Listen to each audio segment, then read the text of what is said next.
Breaking news చూస్తున్నాం. ఏపీలో ఎన్నికల తర్వాత హింసాత్మక ఘటనలు జరగడంపై కేంద్ర ఎన్నికల సంఘం ఆగ్రహం వ్యక్తం చేసింది. ఈ క్రమంలోనే ఢిల్లీకి వచ్చి వివరణ ఇవ్వాలని సీఎస్ జవహర్ రెడ్డి, డీజీపీ హరీష్ కుమార్ గుప్తాలకు ఆదేశాలు జారీ చేసింది.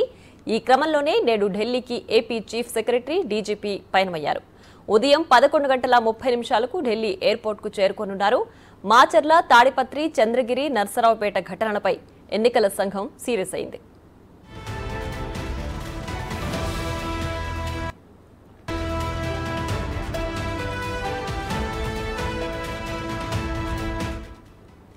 ఆంధ్రప్రదేశ్ చరిత్రలోనే మొదటిసారిగా ఎన్నికల కమిషన్ ఎదుట ఏపీ డీజీపీ, ఏపీ సీఎస్ హాజరు కానుండడం హాట్ టాపిక్ గా మారింది. దీంతో ఎన్నికల విధులు సక్రమంగా అమలు చేయని అధికారులుగా సీఎస్ జవహర్ రెడ్డి, డీజీపీ హరీష్ కుమార్ గుప్తా చరిత్రలో నిలిచిపోనున్నారు. పోలింగ్ నేపథ్యంలో జరిగిన హింసాత్మక ఘటనలు దేశవ్యాప్తంగా చర్చనీయాంశం కావడంతో ఈసీ సీరియస్ అయింది.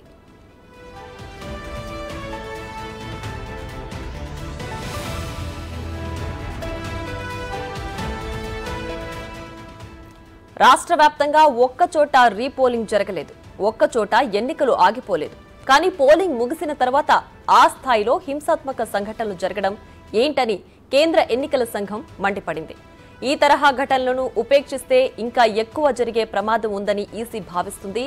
ఈ క్రమంలోనే రాష్ట్ర డీజీపీ, సీఎస్ తీరుపై అసంతృప్తి వ్యక్తం చేస్తోంది.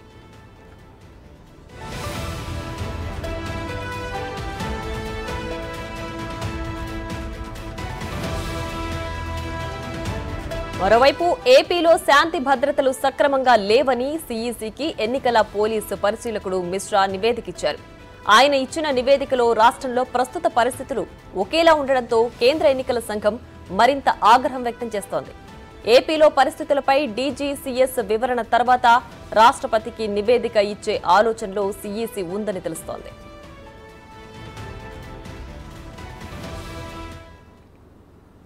రైట్గా మరింత సమాచారం మా ప్రతినిధి శివ లైవ్ లో అందించడానికి సిద్ధంగా ఉన్నారు. శివ, చెప్పండి, మొదటిసారిగా ఎన్నికల నేపథ్యంలో జరిగిన అల్లర్లకు సంబంధించి ఏపీ డీజీపీ అలాగే సీఎస్ ఢిల్లీకి వెళ్లనున్నారు. ప్రధానంగా ఎలాంటి అంశాలతో వివరణ ఇచ్చే అవకాశం ఉంది?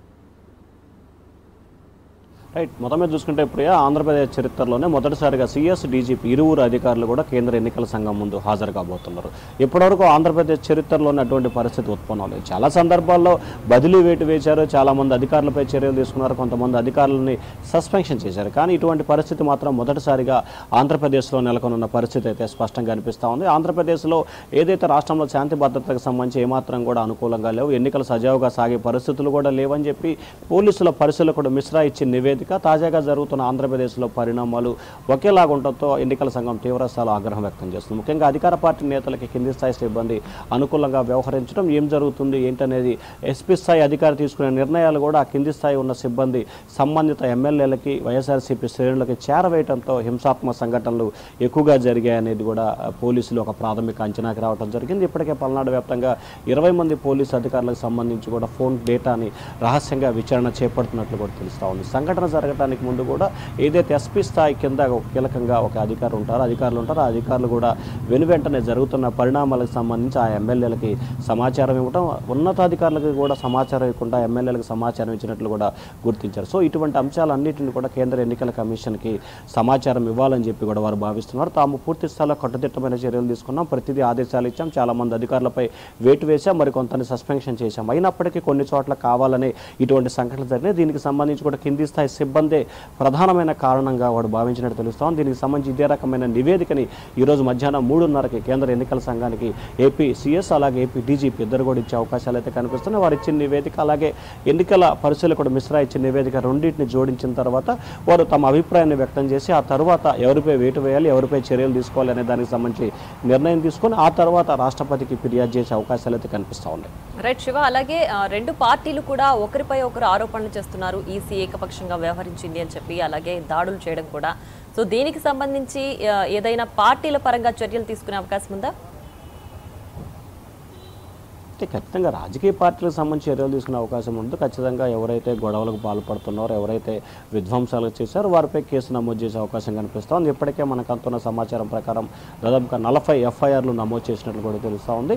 ఇవాళ రేపు ఎల్లుండిలో దాదాపుగా ఈ సంఖ్య 150 నుంచి 200కి చేరుకునే అవకాశాలు అయితే కనిపిస్తున్నాయి. ఎందుకంటే జరిగిన సంఘటనలు ఒకరిపై ఒకరు ఆరోపణలు ప్రత్యారోపణలు ఏ స్థాయిలో జరిగినాయి, ఇక పరస్పరం కేసుల ప్రక్రియ కూడా అదేవిధంగా కొనసాగే అవకాశాలు అయితే కనిపిస్తున్నాయి. రాజకీయ పార్టీల మీద చర్యలు ఉన్నా కానీ రాజకీయ పార్టీ నాయకుల మీద కేసులు నమోదు చేసి విచారణ చేపట్టే అవకాశం కనిపిస్తూ ఉంది. ఇప్పటికే నేను రాష్ట్ర ఎన్నికల సంఘం ఎవరైతే గొడవలు అల్లరి చేశారో వారిని అరెస్ట్ చేసి తీరుతామని చెప్పి హెచ్చరికలు జారీ చేశారు. అలాగే స్థానికంగా ఉన్న పోలీసులు కూడా ఇప్పటికే ఎవరెవరు గొడవలు పాల్పడ్డారు, ఏమేం చేశారు అనేది దానికి సంబంధించి కూడా విచారణ చేపట్టి ఎఫ్ఐఆర్ నమోదు చేసి అరెస్ట్ చేసే ప్రక్రియను అయితే ప్రారంభించిన పరిస్థితి కనిపిస్తూ ఉంది. మరి చూడాలి కేంద్ర ఎన్నికల సంఘం రాష్ట్రంలో జరిగిన పరిణామాల పట్ల ఎవరిని బాధ్యులు చేస్తుంది, ఎవరిపై చర్యలకి సిఫార్సు చేస్తుంది అనేది వేచి చూడాల్సిన పరిస్థితి కనిపిస్తూ ఉంది. Right Shiva, thanks for the updates.